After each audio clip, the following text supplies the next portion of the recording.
నమస్తే. ప్రస్తుతం మనతో పాటు ప్రముఖ ఆధ్యాత్మికవేత్త, ఆస్ట్రాలజర్ రవిశంకర్ శర్మ గారు మనతో ఉన్నారు. గురుగారితో మాట్లాడేద్దాం. నమస్కారం. నమస్తే. మే 18 నుంచి రాహువు, కేతు 2 గ్రహ మార్పులు కూడా మనకు జరగబోతున్నాయి. సంవత్సరంన్నర పాటు ఈ గ్రహ మార్పు అనేది ఉంటుంది. మరి సంవత్సరంన్నర పాటు కర్కాటక రాశి వారికి ఏ విధంగా ఉండబోతుంది? పాజిటివ్ అంటారా, నెగిటివ్ అంటారా? ఈ రాశి వారికి వచ్చినప్పటికీ ముఖ్యంగా ఈ యొక్క జరగబోతున్నటువంటి ఈ యొక్క గ్రహ సంచారం ఏదైతే ఉందో మే 18వ తారీఖు నుండి సంవత్సరంన్నర పాటు జరుగుతుంది. ఇది మనం గమనించినట్లయితే ఈ రాశి వారికి, కర్కాటక రాశి వారికి సింహరాశిలోకి కేతు మారబోతున్నాడు. అదేవిధంగా ఈ యొక్క రాహుగ్రహ సంచారం అనేది భాగ్యస్థానం నుండి అష్టమంలోకి మారబోతుంది అన్నమాట. ఇక్కడ మనకి గుర్తించాల్సింది ఏంటంటే రాహు యొక్క స్థితి ఇంచుమించు శనిలాగా ఉంటుంది అన్నమాట. అంటే రాహు బాత్ శని బాత్ అంటారు అన్నమాట. అంటే రాహు శని లాంటి వాడు అని చెప్పి నాకు అర్థం. అంటే రాహు యొక్క స్థితి శని స్థితిలోకి వస్తున్నది.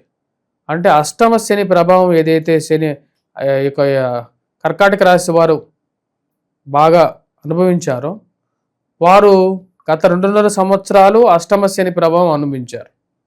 ఆ యొక్క ప్రభావరీత్యా ఆరోగ్యపరంగాను మరియు అదేవిధంగా మానసికమైనటువంటి చింత ప్రకారంగాను ధన సంబంధితమైన విషయాల్లోనూ కుటుంబ సంబంధ విషయాల్లోనూ కొన్ని కష్టాలు అనుభవించారు. దాని కారకంగానే అష్టమంలో శని సంచారం అనేది కొంచెం ప్రాబ్లమాటిక్ అని చెప్పి చెప్తారు. ఇప్పుడు అదే స్థితిలోకి రాహు రాబోతున్నాడు. సో రాహువు కూడా ఇంచుమించు అటువంటి ఫలితాలు ఇస్తాడు. ఎటువంటి ఫలితాలు?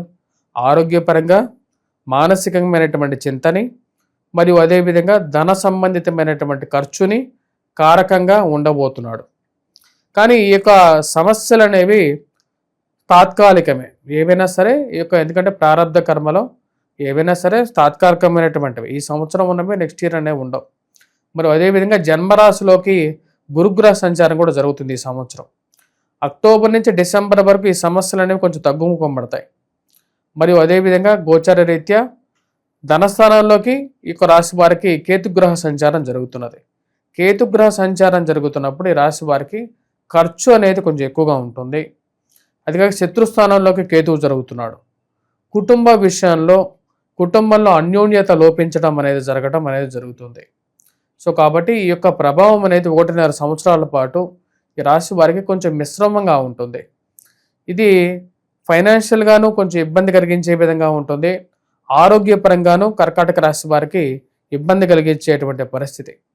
ముఖ్యంగా ఇటువంటి ప్రాబ్లమ్స్ హెల్త్ పరంగా మనం గమనించినట్లయితే న్యూరలాజికల్ ఇష్యూస్ కలగటం, కళ్ళకి పంటికి ఈకు సంబంధితమైనటువంటి ప్రాబ్లమ్స్ కానీ, మెడకాయ నొప్పి రావటం అనేది అంటే మెడకాయ నొప్పి నరాలకు సంబంధితమైనటువంటి ప్రభావం రావటం కానీ ఇవన్నీ కొంచెం ఎక్కువగా జరుగుతూ ఉంటాయి.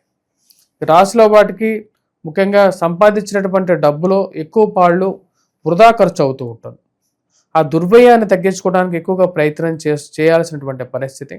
కానీ అక్టోబర్ టు నవంబర్ డిసెంబర్ మధ్యలో ఏంటంటే ఈ రాశి వారికి జన్మరాశిలోకి ఈ యొక్క గురుగ్రహ సంచారం జరుగుతున్నది. గురుగ్రహ సంచారం ఎప్పుడైతే జరుగుతుందో ఆ సమయంలో కొంచెం రిలీఫ్ అనేది పొందగలుగుతారు. విద్యార్థులు విద్యా సంస్థల్లో పనిచేస్తున్నటువంటి వారి మటుకు కొంచెం జాగ్రత్తగా ఉండాలి. ఎందుకంటే గురువు ఇప్పుడు మనం గమనించినట్లయితే మే 14వ తారీఖునే తన యొక్క మార్పు కూడా జరుగుతున్నది. తను వచ్చేటప్పటికీ లోహమూర్తిగా మారబోతున్నాడు. లోహమూర్తిగా మారినటువంటి యొక్క గురువు రాహువు కూడా లోహమూర్తిగా మారిపోయాడు ఈ రాశి వారికి.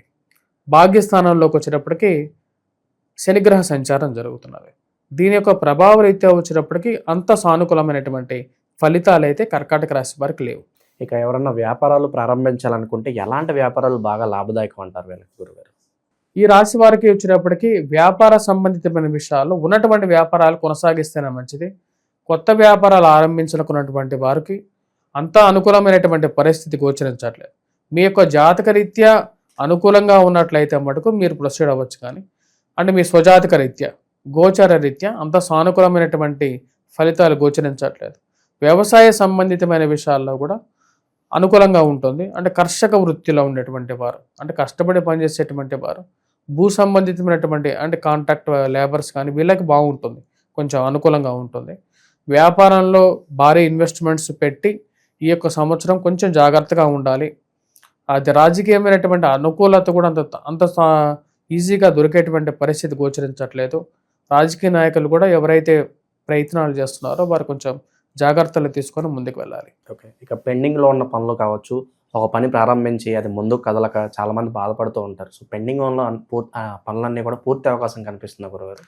ఈ సంవత్సరం ఈ రాశిలో ఉండేటువంటి వారికి పెండింగ్లో ఉండేటువంటి పనులు పూర్తవడానికి అవకాశం అనేది చాలా కష్టసాధ్యంగా ఉంటుంది. ఏవైతే బిల్లులు కానీ సమయానికి రిలీజ్ అవ్వకుండా కోర్టు వ్యవహార సంబంధితమైన విషయాలు కూడా అధికమైనటువంటి ఖర్చు కారకంగా అయ్యే విధంగా ఉంటుంది. అసలే ఖర్చు అవుతున్నట్లయితే మా ఖర్చుకు తగినట్టుగా ఇంకా ఎక్కువ ఖర్చు అవ్వటం అనేది కొంచెం అర్థం కానటువంటి వ్యవహారంగా ఉంటుంది.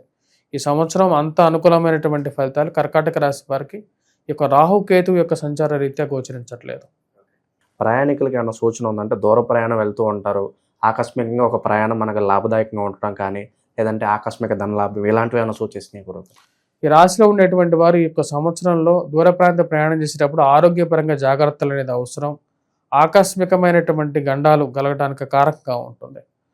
మరియు అదేవిధంగా ఆ విషయాన్ని గుర్తుపెట్టుకొని ఉదర సంబంధితమైనటువంటి ప్రాబ్లమ్స్ అంటే గ్యాస్ట్రైటిస్ కానీ ఇలాంటి ప్రాబ్లమ్స్ కలగటానికి, అపెండిసైటిస్ కానీ ఇలాంటివి జరగటానికి, ఆకస్మికంగా ఎక్స్పెక్ట్ చేయలేనటువంటి ప్రాబ్లమ్స్ కలగటానికి ఎక్కువగా ప్రాబ్లంగా ఉంటుంది. కాబట్టి జాగ్రత్తగా ఉండాల్సినటువంటి ముఖ్యమైనటువంటి సూచన.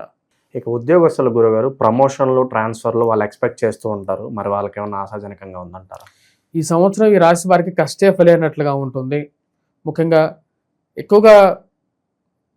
అక్టోబర్, నవంబర్, డిసెంబర్లో కొంచెం బెటర్మెంట్గా ఉంటుంది. ఉద్యోగపరంగా కూడా విద్యార్థులు కూడా అదే టైం బెటర్మెంట్గా ఉంటుంది. మిగతా కొంచెం మిశ్రమంగానే ఉండేటువంటి పరిస్థితి కర్కాటక రాశి వారికి గోచరిస్తూ ఉన్నది. మానసికమైనటువంటి చింత అనేది ఉంటుంది. కష్టం అనేది ఎక్కువగా ఉంటుంది.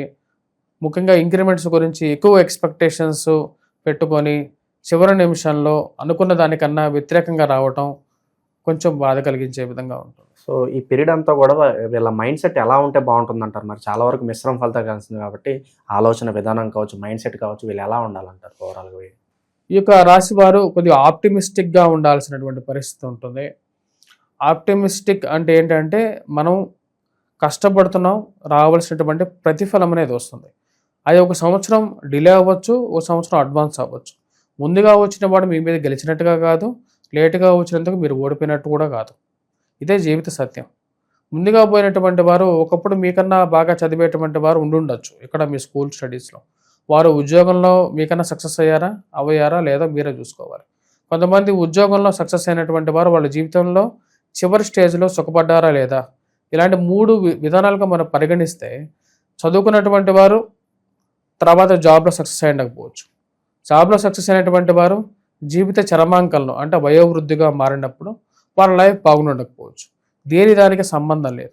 కాబట్టి ఈ సంవత్సరం సక్సెస్ అవ్వలేదు అనేటువంటి బాధపడాల్సిన అవసరం లేదు. ఎందుకంటే గోచారం అనేది తిరుగుతూ ఉంటుంది అన్నమాట.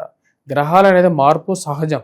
ఈ యొక్క సహజ రీత్యా మారినటువంటి గ్రహాలు ఈ సంవత్సరం ఒకరికి లెక్కిస్తే నెక్స్ట్ ఇయర్కి ఇంకొకరికి లెక్కిస్తాయి. ఎందుకంటే సమాజంలో అందరూ సంపూర్ణంగా బాగుపడాలి కాబట్టి ఎప్పుడు అందరికీ 24 hours 365 days ఒకడే బాగుపడుతూ ఉంటే పక్కనున్న వాడు ఏమవుతాడు?